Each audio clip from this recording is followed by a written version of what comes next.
entenderla, y voy a hacer cosas bien puntuales para que cuando lean igual lo entiendan fácilmente. El metabolismo bacteriano es exactamente igual al metabolismo nuestro. Exactamente igual. Con algunas variaciones, pero al final es un ser vivo y va a ser exactamente igual, con variaciones imprecisas en realidad, a diferencia de nosotros. ¿Dónde empieza nuestro metabolismo? Hoy, por ejemplo. ¿Qué has desayunado hoy día? ¿Con leche? Sin leche. Sin leche. ¿Tú? Leche y Un sándwich con huevo. ¿Tú?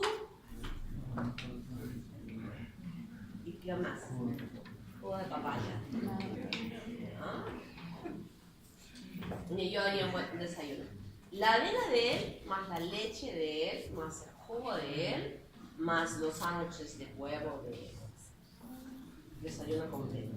No hambre hasta las 2 de la tarde, que van a ir a su casa a la 1, porque luego van a estar, cuando no desayunan bien, están a las 10 que les da, y van y se compran su papa, con salchipapa para camionero, de su tamaño, con aceite reciclado del día de hace una semana, y con todo el papa frita, unas cuantas salchichas, y te diría son esas de que no saben qué son, ¿no? Que dicen que han encontrado hasta serrín alguna vez en esas salchichas, y así, de la salsa del día anterior, con full bacterias, el ají, la mayonesa, todo lo demás, ¿no? Y están así felices con su panza así. Levántense más temprano y dense el tiempo de preparar su desayuno y desayunar bien, para que no estén picoteando después cosas que no son saludables. Igual le pasa a la bacteria, que se va a alimentar de nosotros, son fuentes de comida cuando nos hacen desarrollar un cuadro que es patógeno, o cuando les aportamos los medios repetitivos los cuales van a obtener esos nutrientes. Luego que hemos comido, como se levanta, en 3 sasas se acabó el pan. ¿Masticaron bien? Se lo tragaron, como cuando yo a mi perro, tengo 3 perros. Yo sé, a uno, al papá le doy así, porque lo hemos castrado y me han dicho no le dé mucho porque va a engordar, y efectivamente va a engordar, entonces le mido así. A la hembrita, que también la han castrado, le han hecho una piometra y le sacaron todo, así, se va a engordar, era una bolita así gorda, pero ahora ya está bajando. Y el hijo, que le doy 4 veces lo que les doy a ellos, en un quinto ya no hay, y está queriendo quitar a los otros que están ahí y lentejamente comiendo. O sea, ese ni siquiera saborea, no se lo traga todo. Y después lo está mirando, más. No, y está flaco. Ese está flaco. Entonces, primera cosa en nuestro metabolismo es masticar bien. Estamos fragmentando las moléculas bien fragmentadas. Van a pasar al estómago, fragmentan estos jugos gástricos, van a fragmentar más. Y luego pasan al duodeno, donde se van a fragmentar más con los jugos pancreáticos y la bilis, que actúa sobre la grasa, conjuntamente con la lipasa, pero se van a fragmentar, ¿verdad? ¿Hasta qué se fragmentan? Las proteínas. Hasta aminoácidos, ¿verdad?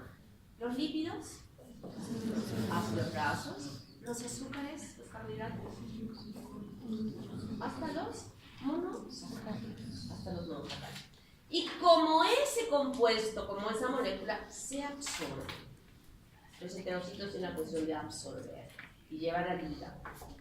Estos son nuestros ladrillos para la elaboración de todos los componentes que van a formarse a partir de estos nutrientes que hemos consumido. Pero las bacterias no. Las bacterias fragmentan hasta los elementos que constituyen esos ladrillos. ¿Cuáles son los elementos que constituyen los ladrillos? ¿De qué se hace el ladrillo?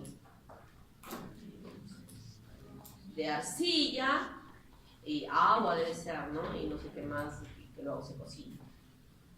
Y los elementos de los aminoácidos, de los carbohidratos, sacáridos y ¿cuáles? Hasta hasta esa estructura es que la bacteria fragmenta. Y desde esos elementos vuelve a formar los aminoácidos o los ácidos grasos o los sacáridos para formar la estructura de la bacteria que acabamos de concluir de ver y les he dicho lípidos, aminoácidos, proteínas, etcétera, etcétera, hasta aquí.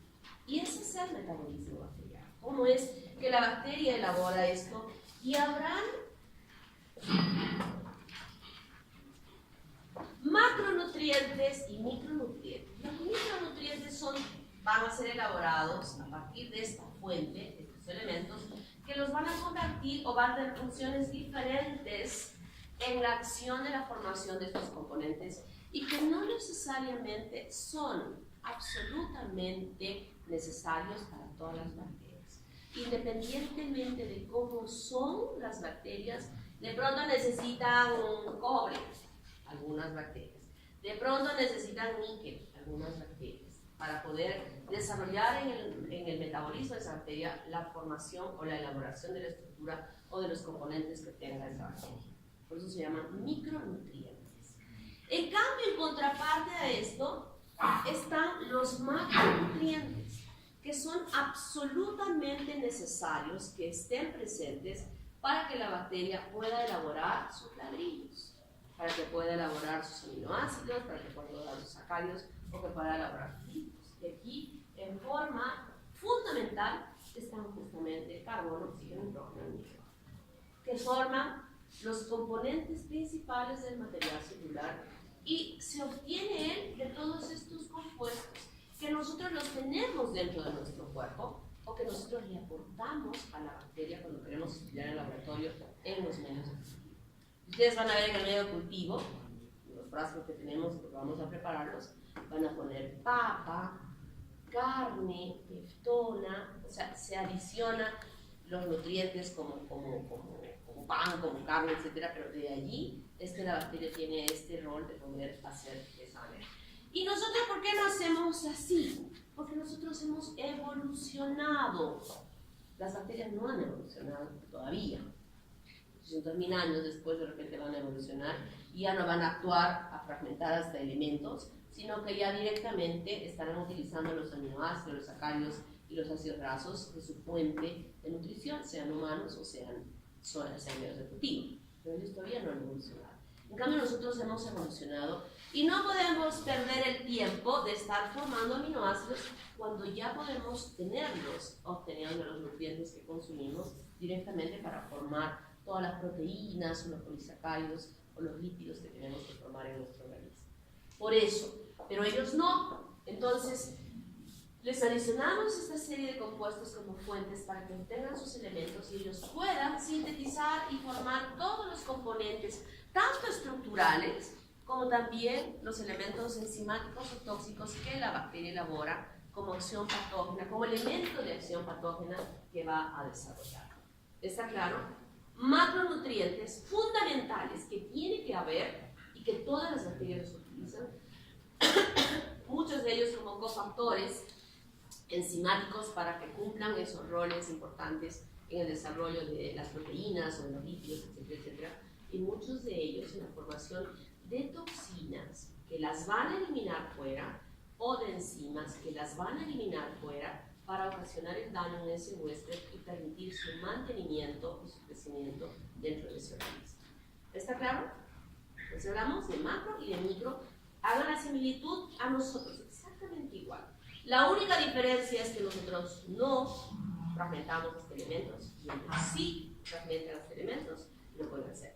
Y miren, es increíble que una bacteria, por ejemplo, Escherichia coli, hace todo este proceso de haber hecho y después de división celular y todo lo demás, en 30 minutos tiene la capacidad de formar un nuevo ser. Es decir, que tiene que formar todas las estructuras desde elementos, que supuestamente pues, debería tomar más tiempo desde estar juntando el carbono, el nitrógeno para formar un aminoácido. Sin embargo, ellos demoran 30 minutos para hacerlo. Es la división que puede formar y desarrollar una nueva estructura. En cambio, nosotros, ¿cuánto demoramos? ¿Cuánto demoramos para formar un nuevo ser? 9 meses. 9 meses. Entonces, este metabolismo metabolismo celular va a existir el anabolismo y el catabolismo. El anabolismo para la biosíntesis de los componentes celulares, obteniendo los nutrientes del medio ambiente. O sea, a través de esta situación anabólica es la formación de todos los componentes que tiene ese tipo. Y en el catabolismo, obteniendo los nutrientes, la fuente de energía que es absolutamente necesaria para cumplir en la biosíntesis, para cumplir en los movimientos del flagelo, que necesita para moverse energía, y la eliminación de los productos de desecho, de esa capacidad, de ese metabolismo de supervivencia que tiene la bacteria que está desarrollándose. Entonces, obtiene fuentes para formarse y también obtiene fuentes para poder desarrollar energía y poder cumplir con todos sus roles.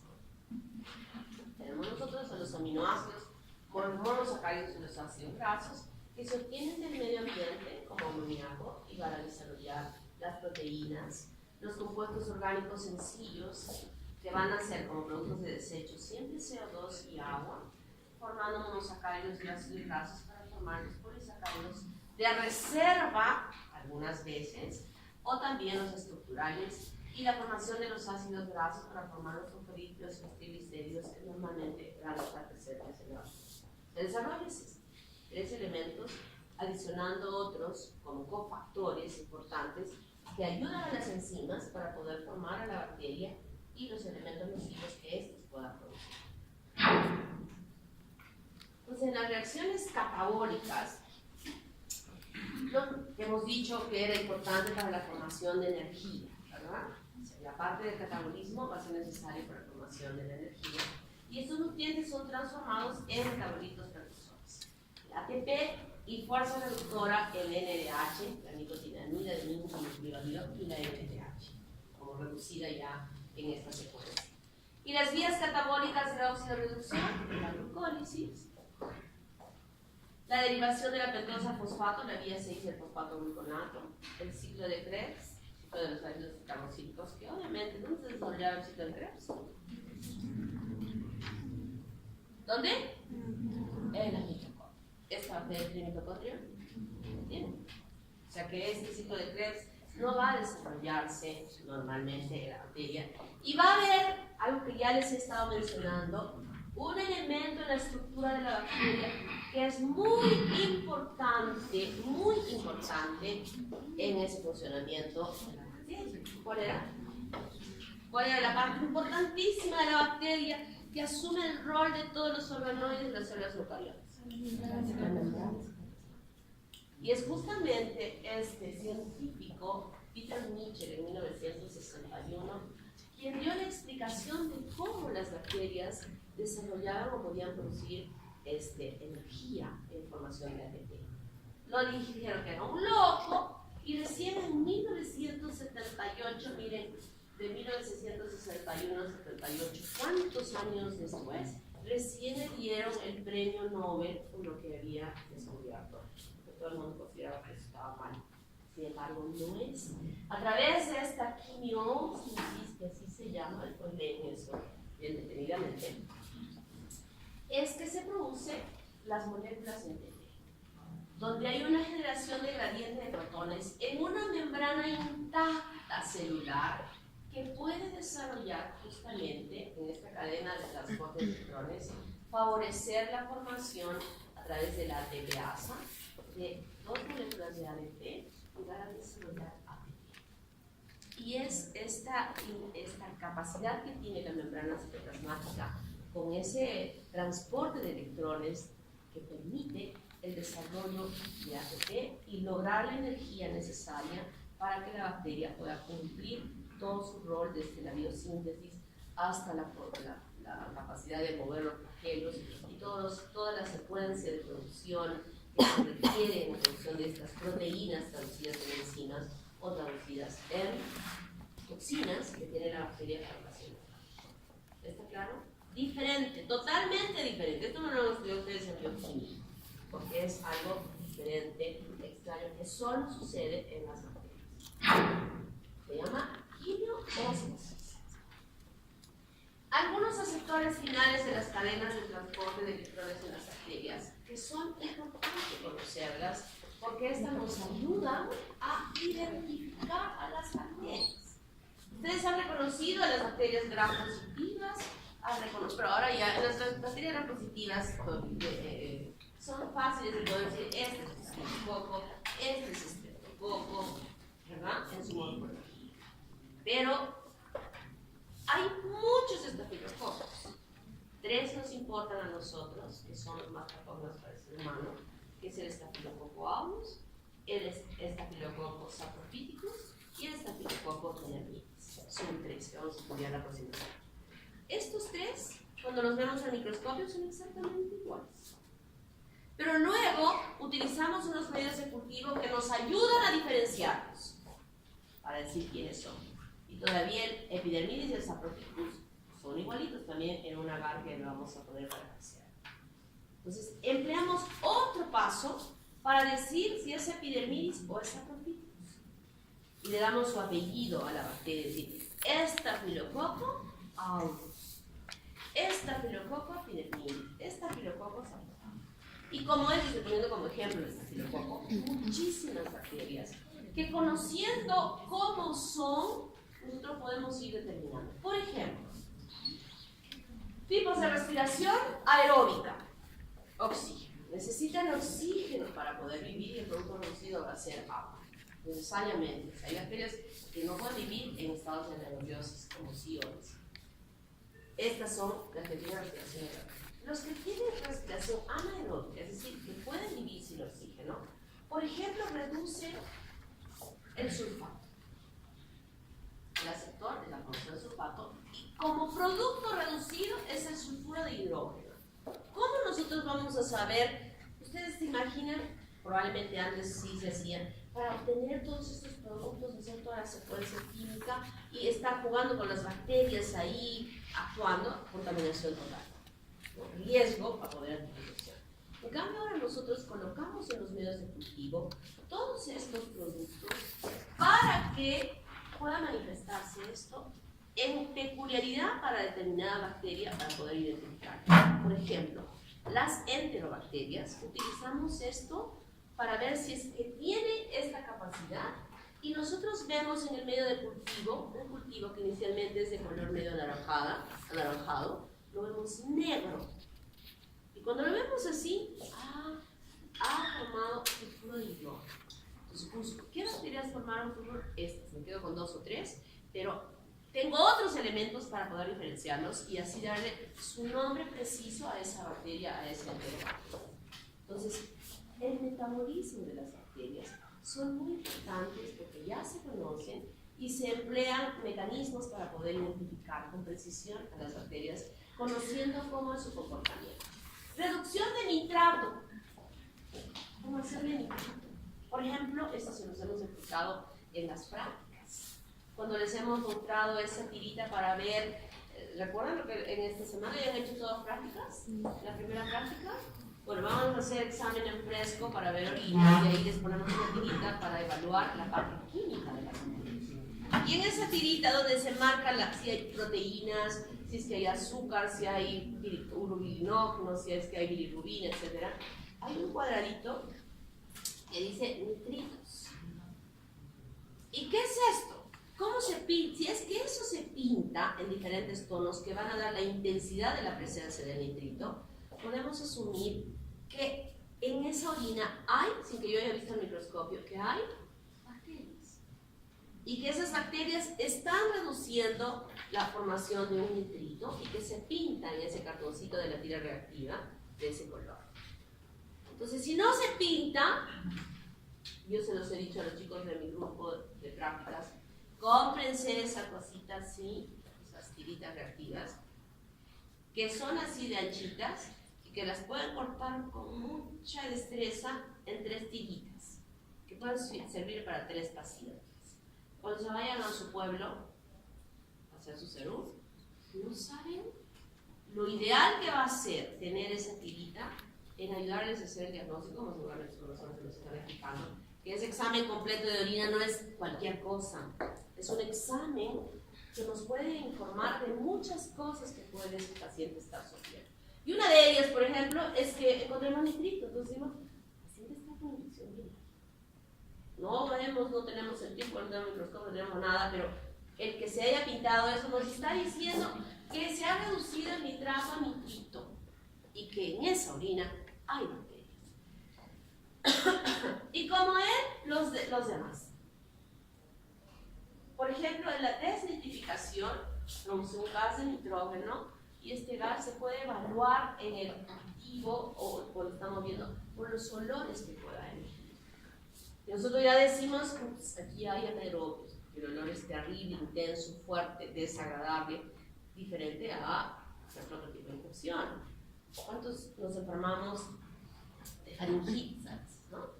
¿Cuántos estamos conversando con la faringitis y no huele mal? O sea, podemos conversar de infección. Pero a ver, si esto estuviera infectado con anaerobios, qué terrible sería hablar con una persona que estaba infectada con anaerobios y que las gargantas estaríamos así, escampándonos del olor porque estaría emitiendo olores desagradables producto de la producción de este metabolismo de las bacterias en su formación reducida. Derivados tóxicos del oxígeno. Enzimas que convierten los compuestos tóxicos a formas muy tóxicas. Por ejemplo, en las flavoproteínas, la formación de peróxido, que no es tóxico. La catalasa, que es una enzima que, por ejemplo, producen algunas bacterias, usando este peróxido en la formación de agua y de electrolitos. Y nosotros utilizamos esto en el laboratorio para saber si esa bacteria es eso o no es cuando vemos esta formación de gas por la producción de oxígeno que se ve sobre la colonia. Si se llena como una espuma de gas y decimos, sí tiene peróxido, entonces es esta bacteria.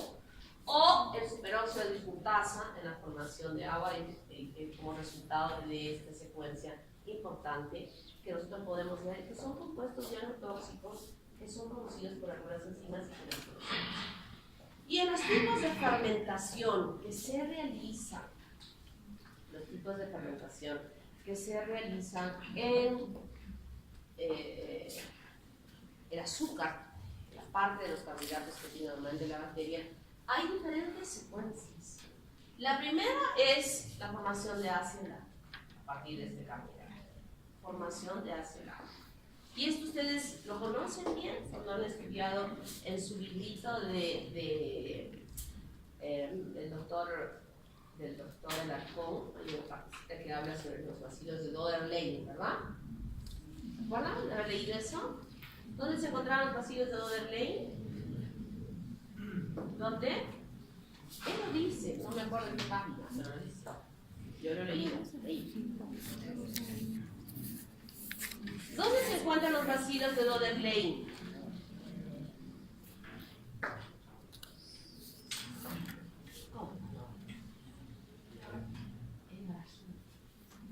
Y el pH de la vagina normalmente es ácido.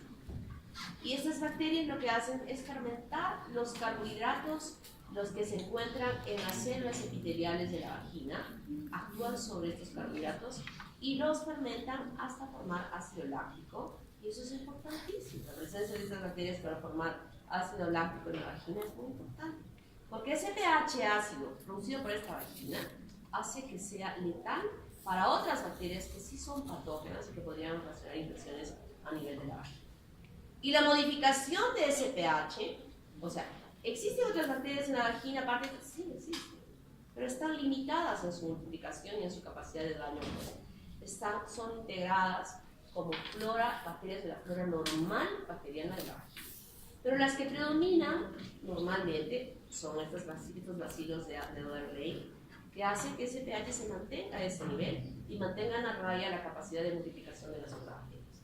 Pero cuando se modifica ese pH por secuencia hormonal de las mujeres, normalmente, o porque tomamos antimicrobianos que maten a las bacterias estas de Doder-Leyden, el pH cambia. Y al cambiar, empiezan a proliferar las bacterias que normalmente se encuentran allí y se desarrollan las infecciones a nivel de la vagina con los grupos que pueden desarrollar una serie de infecciones que vamos a estudiar también más adelante. Entonces, uno de los procesos es la formación de ácido láctico. Otro es la formación de alcohol, generalmente las levaduras, que desde este compuesto de azúcar van al final, después de una secuencia de secuencias químicas, llegar a la formación del alcohol. La otra es la formación de ácido acético y etanol a través de la acetilcoenzima A como proceso de la fermentación. La otra es la formación del butanediol a partir de la acetoína metilcalinol en secuencias enzimáticas hasta dar este producto. La otra secuencia, como producto de fermentación, y que todo esto, así como estoy explicando esto, nosotros podemos determinar en el laboratorio. Ese conocimiento de cómo es el comportamiento de esa bacteria se determina en el laboratorio con la producción de estos compuestos y nos permiten identificar las bacterias que están desarrollando. Por ejemplo, en esta secuencia el producto final va a ser ácido butírico butanol. Y la última, aquí tienen, por ejemplo, en este cuadrito decimos qué secuencia y qué bacterias son las que llegan a fermentar de esta manera los azúcares. Y finalmente, la formación del ácido oxalacético, que lo hace, por ejemplo, el Propionibacterium, que es una bacteria muy agresiva y muy dañina, con la fermentación de estos azúcares hasta la formación del ácido oxalacético. O sea, la fermentación y ese metabolismo de los azúcares es muy importante y es diferente en sus productos finales de bacterias a bacterias de acuerdo a los sustratos iniciales que tienen y que son específicos de ellas y que nos ayudan a poder identificarlas en forma más, digamos, específica a qué bacteria es esa que está ocasionando ese tipo de fermentación. Y hemos visto la célula cómo se replica en la división celular. Los factores ambientales que influyen en el crecimiento de las bacterias, por ejemplo, la temperatura. Las bacterias que son patógenas para nosotros son las mesófilas, aquellas que viven y pueden multiplicarse en temperaturas entre 25 y 45 grados centígrados. Conocemos algunas que podemos cultivarlas en el laboratorio. Normalmente la estufa que colocamos ahí, ponemos la secuencia de la temperatura, que tiene que mantenerse, siempre ponemos 37 grados. Pero hay algunas bacterias que crecen a mayor temperatura, que tenemos que modificar. Como hay otras que crecen a menor temperatura y tenemos que modificar la temperatura para permitir el crecimiento en el medio de cultivo de esa bacteria. Pero estas son las que nos hacen daño, son las mesófilas. En cuanto a los requerimientos de oxígeno, están las aerobias obligadas, o sea, que no viven si es que no hay oxígeno.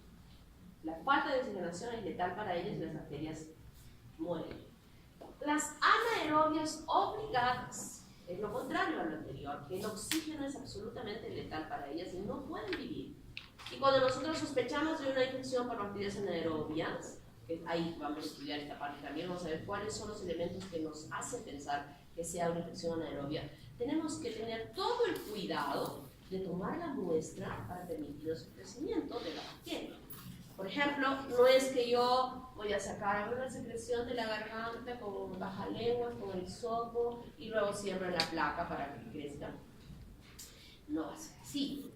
Se pincha con una aguja estéril, en una jeringa estéril, en el lugar donde está habiendo la lesión, se aspira la secreción, la poca que puede existir algunas veces, e inmediatamente la aguja está saliendo del tejido que hemos pinchado. Estamos esperando con una gomita de jeve para pinchar la aguja del jeve y transportar al laboratorio. Tenemos igual todo un dispositivo especial donde yo voy a sembrar en un ambiente que no haya oxígeno y voy a colocar la placa en un horno, en una estufa que también mantenga la rigurosidad para que esta bacteria pueda crecer. O sea, la oxigenación letal tiene que ser estrictamente anaerobia. Anaerobias facultativas crecen mejor en presencia de oxígeno, pero también pueden crecer en su ausencia. Las microaerófilas pueden haber concentraciones de oxígeno pequeñas que le van a permitir su crecimiento. Anaerobias aerotolerantes que son indiferentes a que si hay oxigenación o no hay oxigenación. El pH neutro La mayoría es neutro, es 7. Algunos crecen perfectamente en situación ácida, por ejemplo, ¿quién crece en este H ácido? Los bacilos de Doyle, o los bacilos ácido lácticos, que también se llaman. Alcalinos crecen y se multiplican a pH arriba de 8.5, muchos patógenos. Por eso es que buscan ambientes de esta naturaleza para su crecimiento que les va a facilitar.